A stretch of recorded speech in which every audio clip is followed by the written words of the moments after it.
Good morning and welcome to CalStart's California Policy Summit, once again, our virtual edition. Welcome to our members, sponsors, and stakeholders who have been with us before, and welcome to our newcomers who are joining the effort to drive California forward in zero emission and clean transportation technologies. This is CalStart's 30th year of operations. When our founders, Lon Bell, Mike Peavy, Mike Gage, and Congressman Berman decided to launch CalStart in 1992, they did so with the intent to demonstrate that we could achieve clean air and create jobs.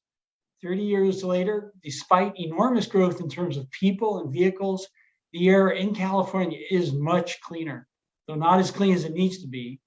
And per a report we produced last year, there are about 70,000 people directly employed in the zero-emission vehicle industry in California. There is indeed much to be proud of. Having said that, we are not making the type of progress we need in terms of addressing the existential threat of our time, climate change. Per the latest data, gasoline and diesel consumption is about where it was before the pandemic started. It may even be a bit higher. Considering the state's goals to cut transportation greenhouse gas emissions in half by the end of this decade, more needs to be done. As fast as we are moving here in California, we need to move even faster and be even bolder. What gives me hope is that I come to work each day and collaborate, imagine, and problem solve with hundreds of the best colleagues one could imagine. What also is inspiring is the unique opportunity to work with our 280 plus member companies, as well as our partners in government.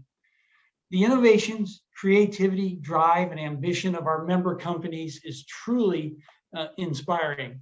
If there is any group capable of meeting the state's 2030 emissions goals, it is the CalSTART team and our 280 plus member companies.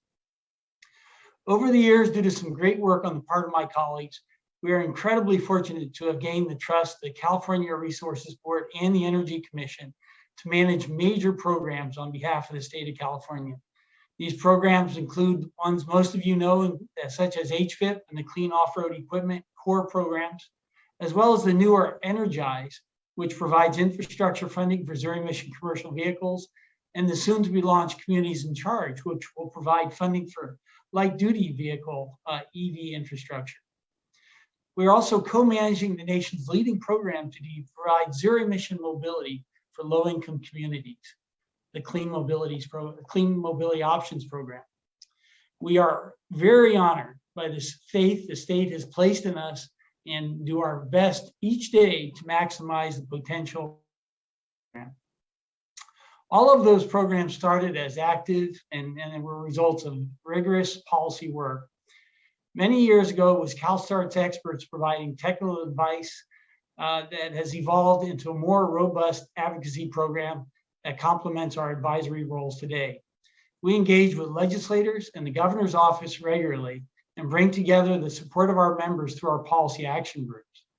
I'm very pleased to have Jessica Olson, CalStart's first ever Vice President of Policy, on board to lead our advocacy efforts and our policy action groups. Jess recently joined us and in true CalStart fashion has jumped right in.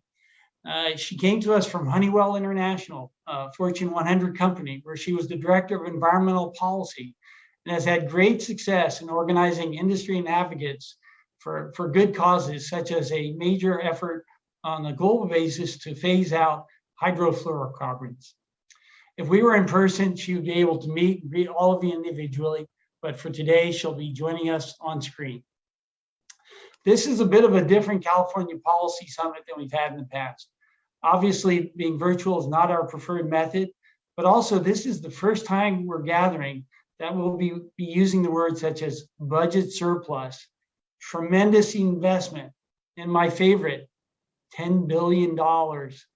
We are very impressed with the Governor Newsom's zero-emission vehicle vision and his proposed budget for the next year, which includes an additional $6 billion in zero-emission vehicle and infrastructure funding, bringing us to a two-year total of $10 billion.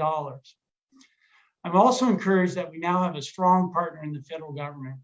It's very encouraging that the Congress and the Biden administration were able to work together and pass a bipartisan infrastructure bill that provides major new funding for EV charging, hydrogen hubs, and zero-emission transit and school buses. These are all good things, but I'm also expecting some increased discussion today referencing the need for equity and shared opportunity. Our members and our work represent more than just a growing number of zero-emission vehicles on the road. They represent a growing job force and can bring opportunity and equity to communities that are on the front line of the impacts of unhealthy air and climate change. So with this opportunity for all on our minds, I'm ready to bring on our first speaker. We're very honored to have the California Air Resources Board Chair, Leanne Randolph, set the stage, talk about the Air Resources Board's mobile source strategy and her vision for this year's policy activity. Chair Randolph was appointed by Governor Newsom in December 2020.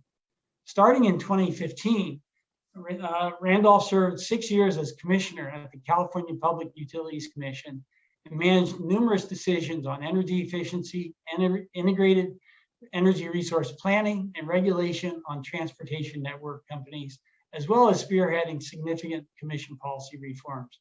Prior to the PUC, Randolph served from 2011 to 2014 as Deputy Secretary and General Counsel at the California Natural Resources Agency. Please join me in welcoming Chair Randolph.